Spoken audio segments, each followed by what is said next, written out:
Welcome, everybody. Good evening. Thank you for joining us this evening. I'm excited, and we're all excited to jump right into this conversation about the book Say Anarcha. So we have with us tonight Mr. J.C. Hallman, who is the author of 7 books. But tonight we'll be focusing on Say Anarcha, which has won a Phyllis Wheatley Award and was also a National Endowment of the Arts Award. So JC, thank you for joining us tonight. I'm Thank you excited. so much. It's a great honor to be here. Good, great. So I'm excited to jump right in. I know we don't have a whole lot of time, and there's so much to unpack with this book. And so I guess I just want to start with what inspired Say Anarcha. Yeah, it's a peculiar story. I was researching something completely different. I'd come off my last book, and I was contemplating what to write next, and I just stumbled across a term that this community, I'm sure, is quite familiar with, vesicovaginal fistula, and I didn't know what it was. I was researching hedge funds of all things, and there was a bio of somebody involved in a company I was looking at, and that individual had worked on fistula in Africa. And so I was researching that just to understand this person's biography. And, so my first stop was learning about the ongoing fistula crisis in Africa and across the developing world. But, you scrape just a little bit down into the history of fistula, even 10 years ago, more than 10 years ago, and you find your way to Sims and Anarcha. And so my starting point, the inspiration was recognizing that, as I was doing my initial research, seeing, okay, there's this big story of what's happening in Africa, but there's also this story of what happened in Alabama in the 1840s, and then recognizing that they were really one story, that even the way I stumbled across it illustrated that there was this modern legacy of what happened in Alabama.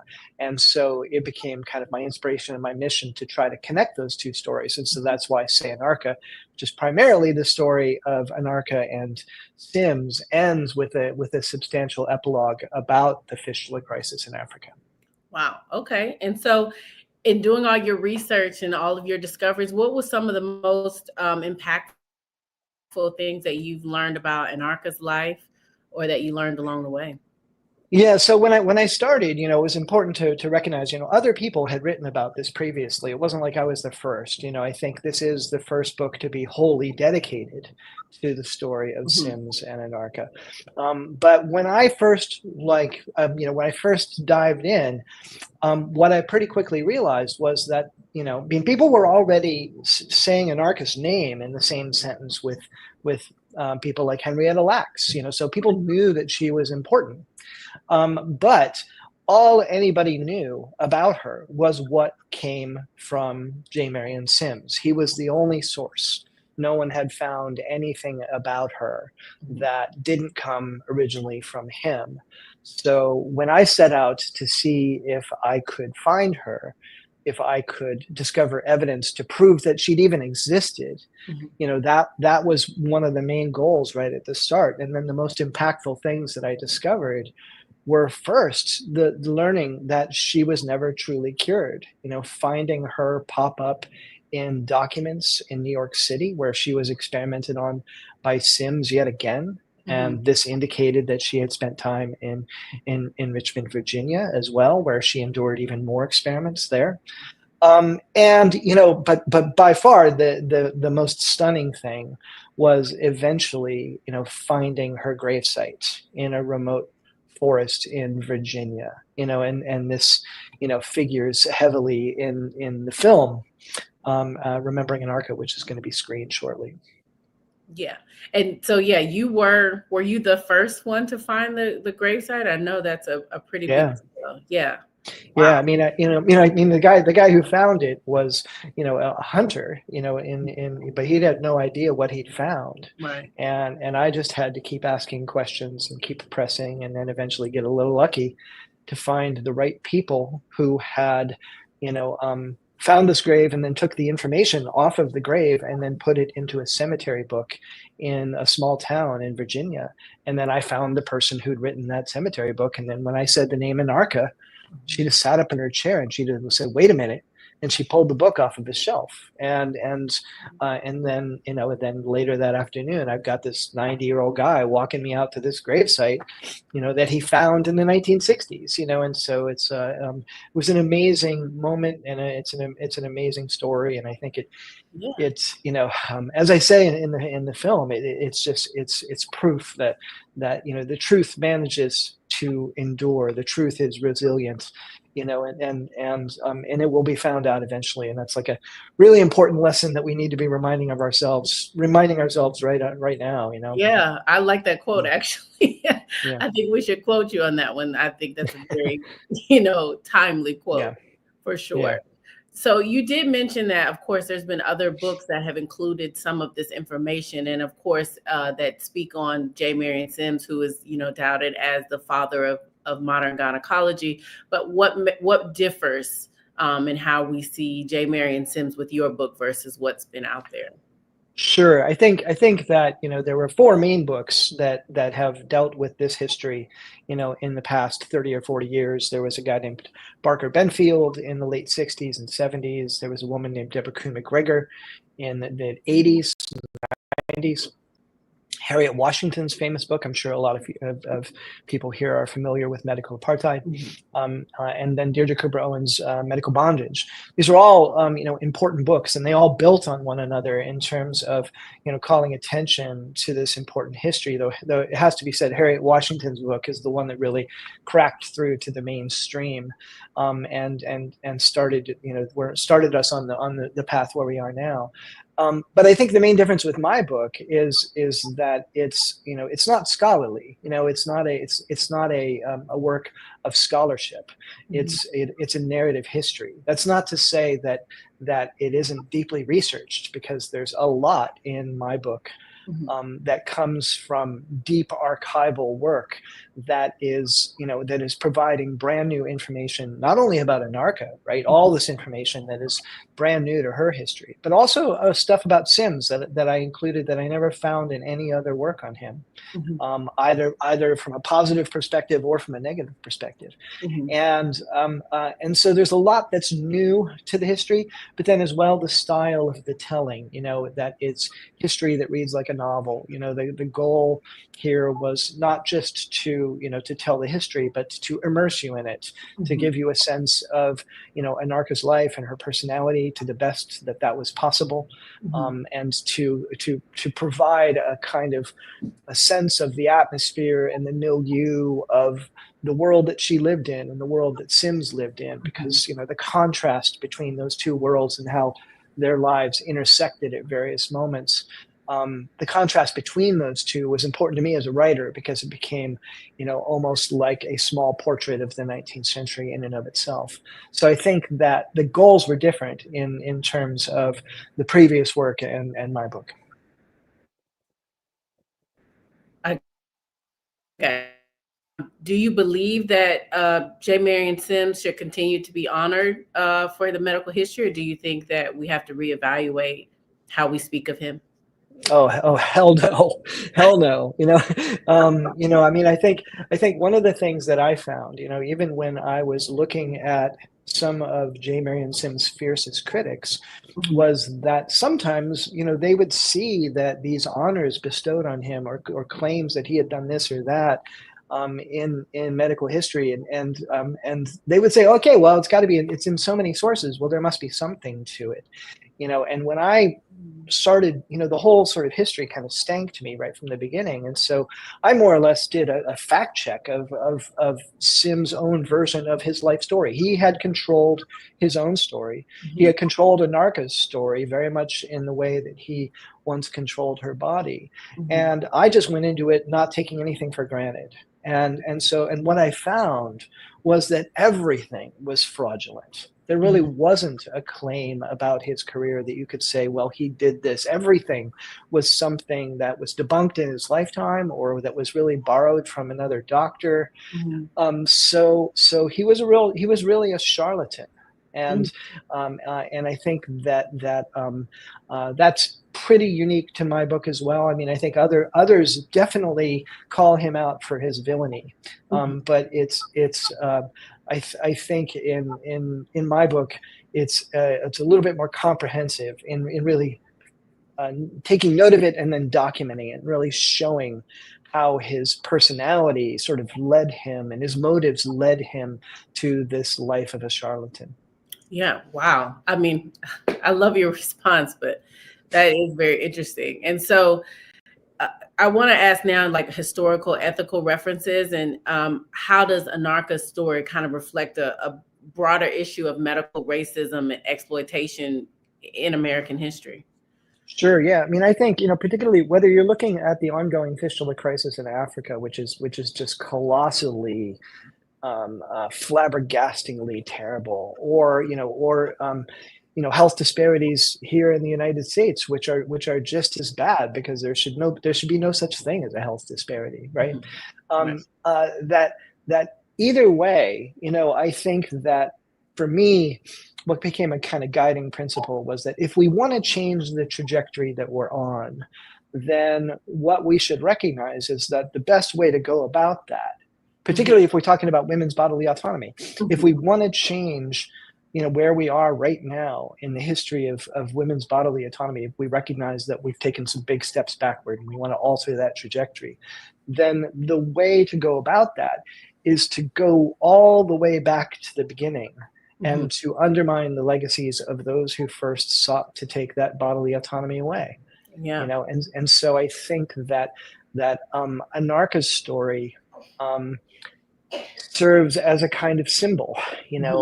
of all of the women that she suffered alongside, Mhm. all of the women who suffered from medical experimentation by Mhm. Sims and a lot of other doctors. So I think that she can come to act as a kind of guiding star for us Uh-huh. in terms of thinking about um, all the women who have suffered, in order to create the discipline that we now have. Yeah.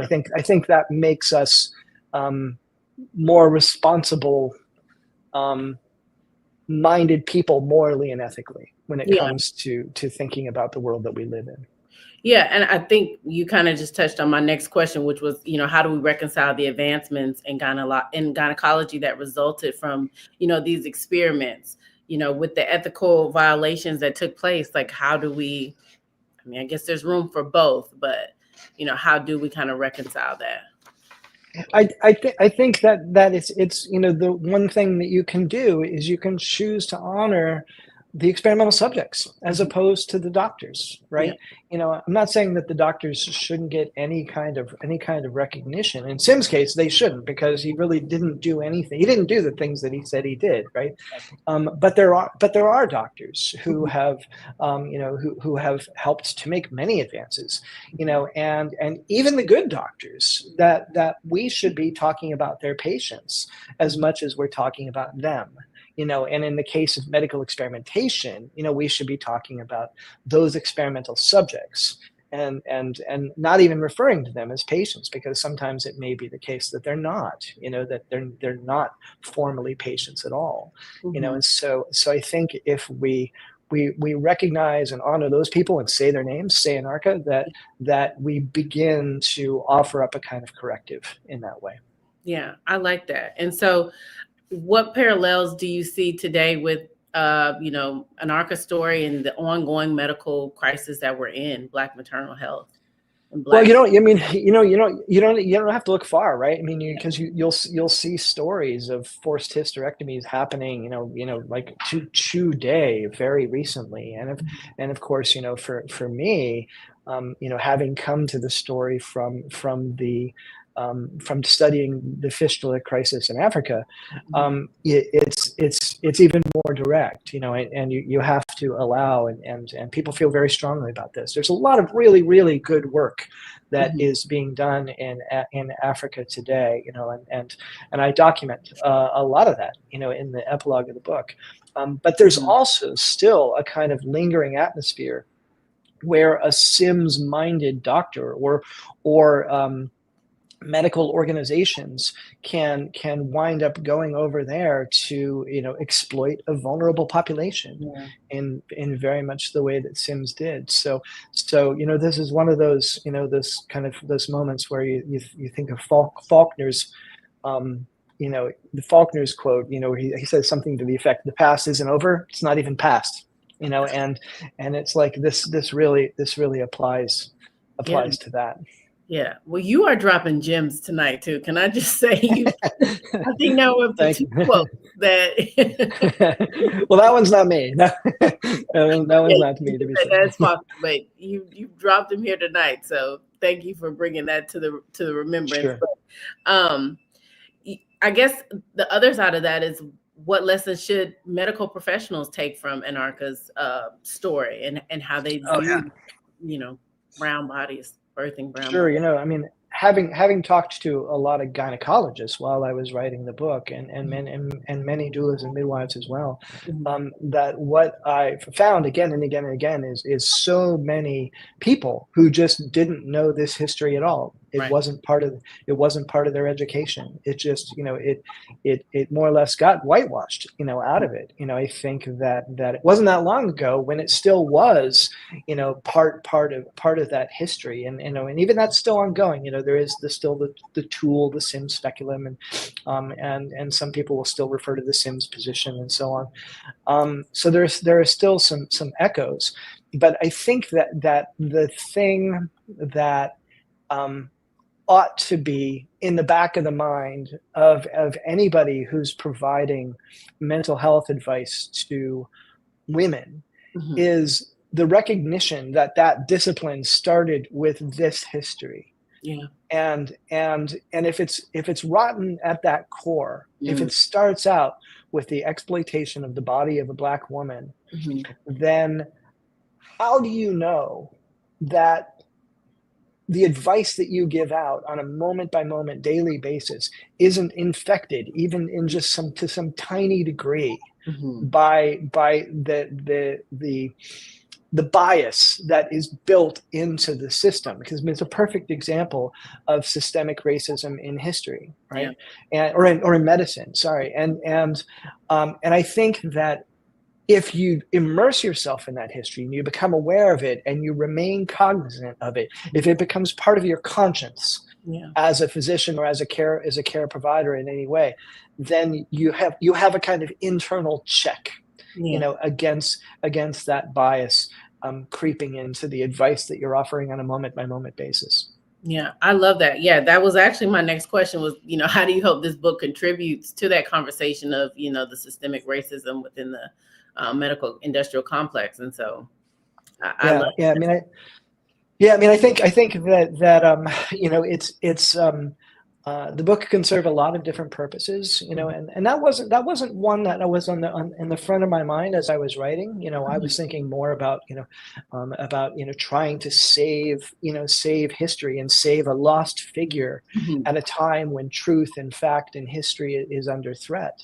But along the way, I came to realize, well, yeah, I mean, for medical professionals in particular, this can serve a very practical purpose in that regard.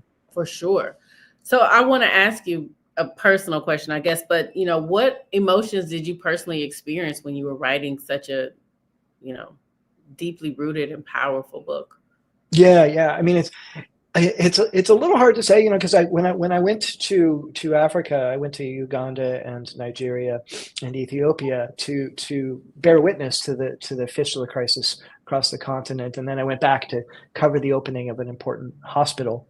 And I got malaria, while I was over there, and so this is the middle of the writing of the book, and malaria is one of those diseases like COVID that can like leave you with sort of lingering emotional frailty, Mhm.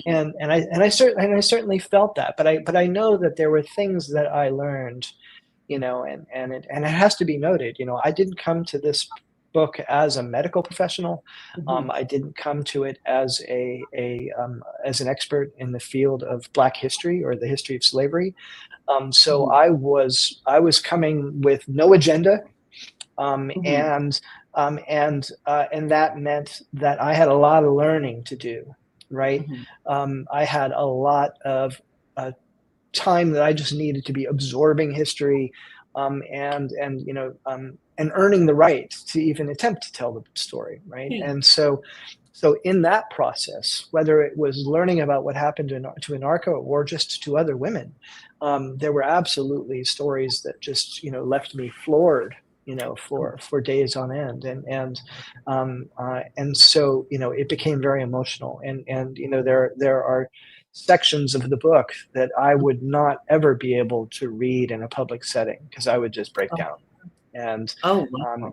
and it's so it is very emotional for me, but I think that it's also important for me to interrogate why I have those emotions, Mhm. right? And to think about where that's coming from, and to make sure that I'm not allowing that necessarily to guide the storytelling Mhm. process. So I would have the experience where I could be writing a section, and be very, very, sort of ruthless and cold toward it, Mhm. as a writer, as a tactician, and Mhm. in the process of getting it right. But then as soon as I share it with somebody else, totally different, and it Yeah. becomes extremely emotional. So it was a very weird experience in that way for me. Wow. So let me ask you, I mean, obviously you were poking around where people probably wanted to keep stuff quiet. Did you push up against any resistance when doing your research? And Yeah, absolutely. Particularly when I first went to Alabama to see if any evidence of Anarcha's life could be found, and I okay. was going to these archives. I mean, this is the Deep South, right? Mhm. So they have a kind of proto-fascist mindset. Mhm. So, they kept everything, right? They have massive archives and massive libraries there, and there are some really great people in those archives and those libraries, but sometimes they're not even necessarily aware of what's there. Mhm. So when I went into this one particular archive, I told them this is what I'm looking for, and they're like, "Oh, you're not going to find that. You know, our records don't really have anything about slavery in them." Yeah. And I think they believed that. Mhm. And I later found, when it specifically came to the particular plantation that Anarcha came from, Mhm. and information about her first enslavers, I later learned that local Black historians had gone there asking about that same thing, and were told, "Oh, we don't have that. We don't have that." And then I went, Mhm. and I kind of got that answer, but I didn't go away. Mhm. I just kept going back and pestering them. And I remember there was this moment with a particular archivist where I just kept asking and asking, and then eventually, she kind of took a deep breath. She went, and then she said, "Okay, you have to go talk to this guy." Uh-huh. And that's when the floodgates opened, and that was going to a different archive. That was not going to a library. That was going to a probate office, Oh, wow. right? So now I wasn't looking at the microfiche Mhm. pictures of documents. You Mhm. just go to the probate office and they just hand you the document, Yeah. and so that changed everything. Wow. That's awesome though. Yeah. So, I mean, what do you think mainstream medical education should change in the way that it teaches about Marion Sims as we wrap this up? Well, sure. I mean, I think that he should become a cautionary tale, Okay. right? For every doctor who is, kind of coming into the world, because every doctor has a choice. It's not just people like Marion Sims. It's doctors like Mehmet Oz. It's Mhm. doctors, Mhm. like I forget the Italian story of the doctor who, became known as Doctor Death. There's lots and lots of these stories Yeah. of physicians who take the wrong path.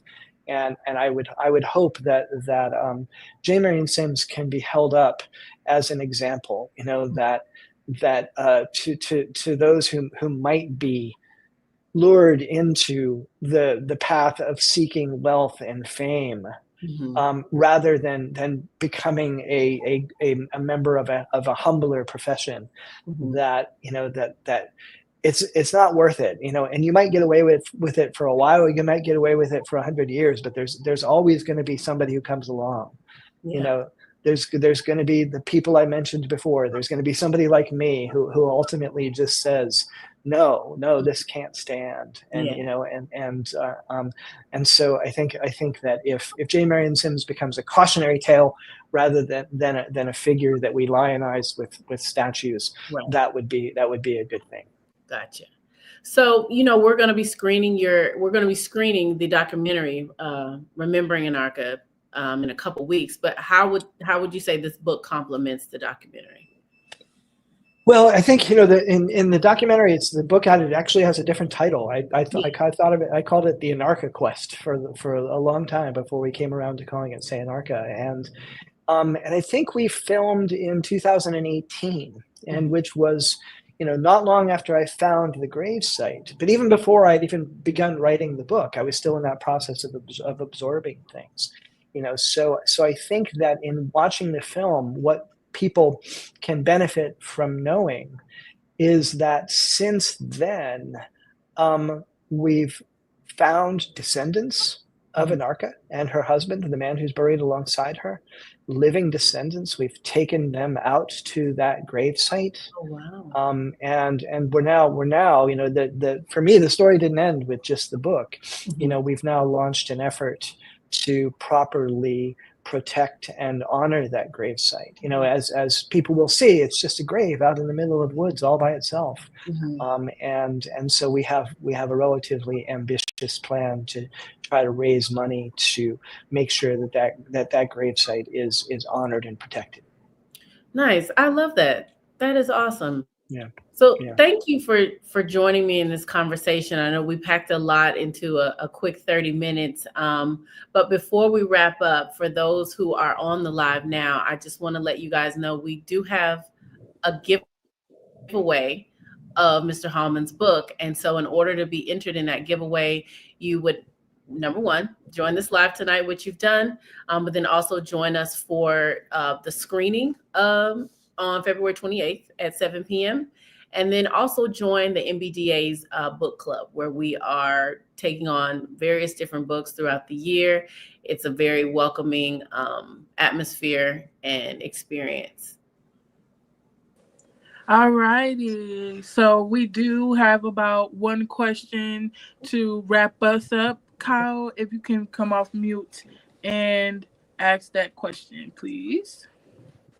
Hi, JC. I just wanted to say Hi. that was a very educational talk. And um, me personally, as a communication graduate from the Philippines, one of our potential jobs that we can do is to be a journalist. And so we are attuned to telling the stories of other people. I just wanted to ask more on the writing process of, say, Anarcha. Like, is there any emotional or ethical challenges that you faced while writing about such a rich and painful history? I think, I mean, I talked a little bit about that, about learning, various things that made it a challenge, but I did have a talk with a famous literary critic, feminist literary critic, who I explained, okay, I'm setting out on this personal quest to write this book.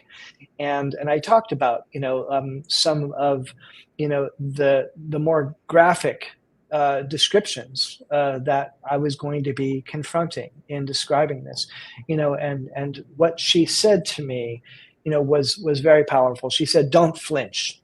Mhm. Don't flinch when you describe what women endure." Yeah. And so this is something that has been talked about in a lot of the reviews, that reading Say Anarcha is not a walk in the park, Mhm. right? It is going to challenge you with realities. And I imagine that an audience of doulas will probably not be as daunted by that as another audience. But that for me became, one of the challenges as a writer, to be sure that I was not giving in to medical euphemism and trying to make things sound too scientific, or too clinical. And I wanted to make sure that I was describing things as Anarcha would have felt them, to the best that I was able to capture that from documents, and from attempting to tap into her humanity. So those things were definitely challenges, and I hope I rose to that occasion. I love Yes, and that. it's really nice that you gave justice to Anarcha's story, and that's all for me. Thank you so much. Yes, thanks. Perfect. I think that's all we have this evening as far as questions and announcements. Thank you so much for your time, JC. We Of really course. appreciate you coming on and doing this for our membership. We're looking forward to our Remembering Anarcha screening, so please come and join us. Again, Dee, thank you for interviewing Mr. Hallman for us. We hope you guys have a wonderful evening, and we'll be sure that we post this recording for anybody who may have missed the live. Thank you, everyone. Thank you so much, Mr. Holman. I appreciated that conversation. Thanks, everybody. Thank you.